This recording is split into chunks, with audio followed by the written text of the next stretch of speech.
Izin saya tanya Ustadz, anak lahir dari hubungan luar nikah. Waktu dia mau melangsungkan ijab kabul, siapa yang jadi walinya Pak Ustadz? Apa benar ada sebagian ulama membolehkan gadis tersebut memakai nama ayahnya sewaktu ijab kabul? Karena orang tua perempuan telah menyerahkan anaknya pada kuah untuk dinikahkan. Izin saya tanya Ustadz, anak lahir dari hubungan luar nikah. Waktu dia mau melangsungkan ijab kabul, siapa yang jadi walinya Pak Ustadz? Didai mengandung masih 9 bulan 10 hari. Masih? Masih berarti tak ada ini. Karena yang ini itulah yang 4 bulan, 3 bulan. Diakad pagi, lahir sore. Siapa yang menjadi walinya? Fasultanu waliyun man la waliyalaha. Sultan menjadi wali bagi perempuan yang tak ada wali. Kalau perempuan di sini tak ada punya wali, siapa yang menjadi walinya dulu waktu kerajaan Riau Lingga? Yang jadi walinya adalah Sultan Abdurrahman Muzaffar Shah, Sultan terakhir kerajaan Lingga. Tahun berapa? 1911. 1824 1911. 1824 1911. Bukan nomor HP. 1824. Mudah mengingatnya. 1824 adalah awal kerajaan Riau Lingga. Berakhirnya tahun berapa? 1911 ketika dibubarkan oleh Belanda. Kurang ajar Belanda nih. Tapi jangan nanti turis Belanda datang kalian celupkan ke laut, jangan. Atau nenek moyangnya dulu jahat, cucunya agak baik sedikit. Apa benar ada sebagian ulama membolehkan gadis tersebut memakai nama ayahnya sewaktu ijab kabul? Karena orang tua perempuan telah menyerahkan anaknya pada kuah untuk dinikahkan. Sehingga gadis tersebut boleh menggunakan Uduhum li abaihim. Panggillah mereka pakai nisbat ayahnya. Ayahnya. Dia tak punya ayah. Mana ada ayah dia? Itu Pak Ustadz. Ayah itu kalau ada akad nikah, dia tak diakui sebagai anak. Makanya walinya wali hakim. Kenapa tak diakui sebagai anak Pak Ustadz? Karena dia mencoblos sebelum hari H. Jelas? Tak diakui KPU itu surat.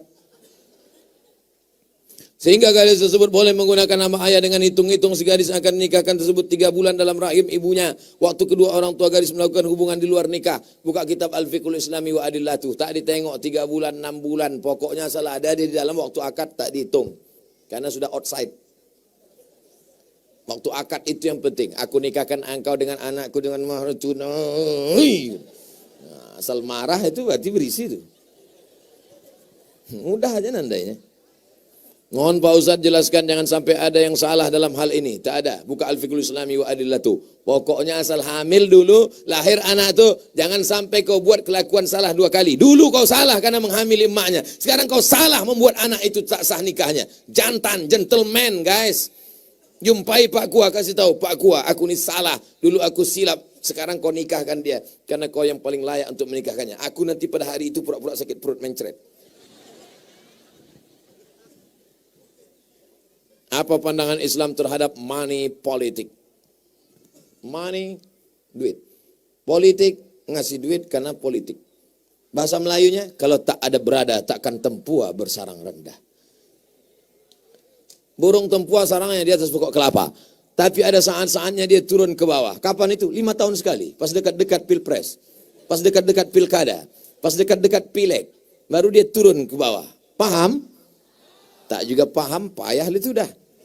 Man ghasyana falaysa minna. Siapa yang menipu kami, siapa yang menipu, maka bukan golongan Nabi Muhammad sallallahu alaihi wasallam.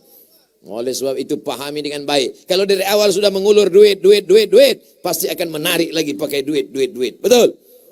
Oleh sebab itu maka gunakan, pilih dengan pilihan yang baik. Pilih menurut istikharah. Usolli sunnatal istikharah lillahi ta'ala. Allahu Akbar.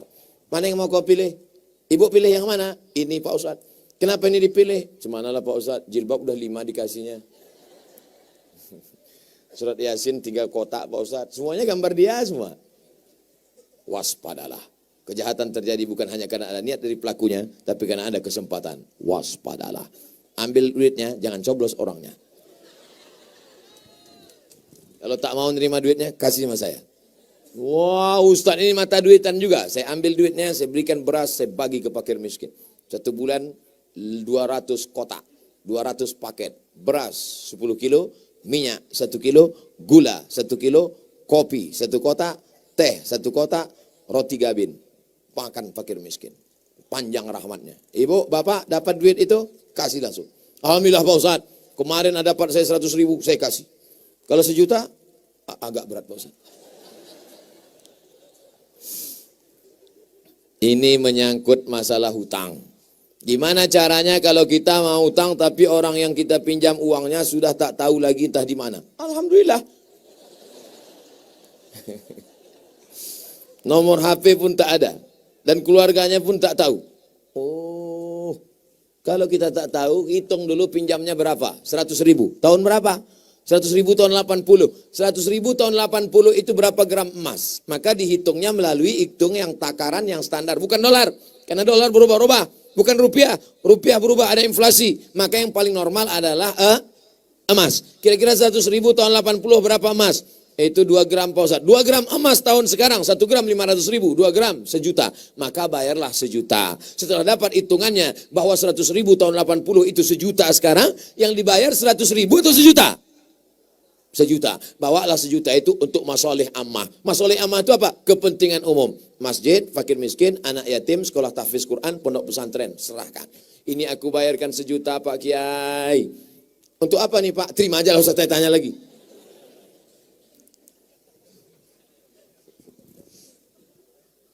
Apa hukumnya mandi sapar dalam syariat Islam? Mandi sapar yang dia maksud ini mandi bulan sapar atau mandi mau musafir? Mandi bulan safar. Menurut ulama tasawuf, bala musibah paling banyak diturunkan Allah dalam setahun adalah di bulan safar. Maka dia mandi bulan safar itu untuk mensucikan diri, beribadah, sholat, taubat. Sebetulnya mandinya itu adalah mandi taubat. Mamin muslimin yudhnimu dzamban. Kalau ada orang banyak silap, banyak salah, banyak dosa, summa yatatohar, mandi. Yang paling elok mandi, mandi taubat, bersih semua. Yang banyak silap salah, takut kena bala musibah, karena bulan safar itu bulan naas, paling banyak musibah diturunkan di bulan safar, maka kemudian dia makanya dia mandi, mensucikan diri. Macam mana mandi taubat itu Pak Ustaz? Macam mandi wajib. Macam mana mandi wajib itu Pak Ustaz? Hah? Kau tak tahu mandi wajib? Anak udah 5. Oleh sebab itu maka mandi bersih supaya dijauhkan dari dosa. Setelah mandi lalu kemudian sholat sunat taubat. Saya sakit Pak Ustaz, tak bisa mandi, tayamum. Tak bisa tayamum Pak Ustaz, ditayamumkan. Cari anak laki-laki, tak ajarkan tayamum. Tak juga tayamum, tulakkan ke laut. Ustaz ni sikit-sikit laut, sikit-sikit laut.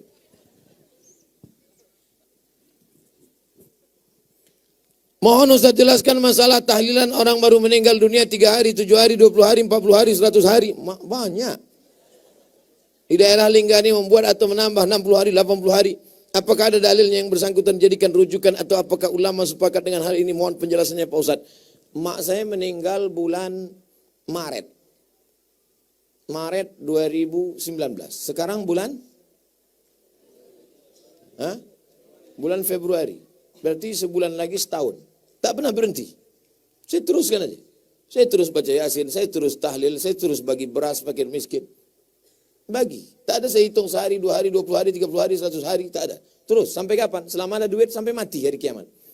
Serahkan. Kalau sayang sama orang tua kita, tak kita hitung-hitung. Tapi tak semua orang mampu. Maka karena dia tak mampu, maka dia pilihlah 7 hari. Ada dalam Quran 7 hari? Tak ada. Ada dalam hadis 7 hari? Tak ada. Nabi tak ada menyebut. Quran tak ada menyebut. Hadis tak ada menyebut. Nabi tak ada menyebut. Sahabat Nabi tak ada menyebut. Lalu yang menyebut 7 hari itu siapa? Yang menyebut 7 hari itu dari kalangan tabi'in namanya Imam Atta. Apa kata Imam Atta? Imam Atta ini ulama. Orang meninggal dunia, diuji di kuburnya 7 hari, maka diringankan ujiannya kalau keluarganya bersedekah makan selama 7 hari, 7 malam. Maka yang kaya-kaya, yang duit banyak, yang kebun luas, yang sampan banyak, yang ikan banyak, sedekah. Yang tak ada duit jangan sampai ngutang. Miskin, susah, melarat. Ngutang pula lagi untuk buat bubur kacang hijau. Inilah dia orang susah ditimpa tangga, diterkam kucing. Datang alim ulama, tokoh masyarakat, serikat tolong menolong, datang ke rumah dia. Kami tahu kau miskin susah tak ada duit, maka kau jangan masak, kami yang akan bawakan masakan. Si fulan bawa air galon, si fulan bawakan nasi, si fulan bawakan rendang. Apa kata Nabi? Apa kata Nabi SAW? Siapkan makanan untuk keluarga Ja'far li'annahu yus'iluhum. Tapi kalau ada yang kaya, sedekahkan. Buat nasi kotak, buat nasi banyak-banyak. Assalamualaikum Bapak Ibu sekalian. Kata sambutan dari saya sebagai keluarga ahli waris. Saya tahu kalian semua takut makan. Ini bukan harta warisan. Ini bukan harta yang belum dibagi. Ini bukan harta almarhum. Ini ada anak saya. Apa kalian tak tahu bahwa saya ini orang kaya? Bagi sedekah. Ya Rasulullah, ummi matat, umakku mati. Afa atasaddaqu anha. Kalau aku bersedekah sampai apa tak sampai? Kata Nabi, tasaddaq ya Sa'ad. Wahai Sa'ad, sahabat Nabi namanya Sa'ad. Sedekahlah engkau, sedekah kau sampai. Ayu sadaqatu afdal. Sedekah apa yang afdal? Saqiyul ma, memberi air minum. Kesimpulannya, yang miskin, yang susah, tak usah buat. Karena kalian sudah susah, sudah kena musibah. Kasih tahu, yang miskin, yang susah, jangan sampai ngutang gara-gara itu. Kirim aja Al-Fatihah. Wa in khatimul Quran, sebagus-bagusnya kirimkan sehatam Quran, kata Imam Nawawi. Tak sanggup sehatam Quran, bacakan surat Yasin, hatinya Quran. Yasin pun tak sanggup, bacakan Al-Fatihah. Al-Fatihah pun tak sanggup, ke laut.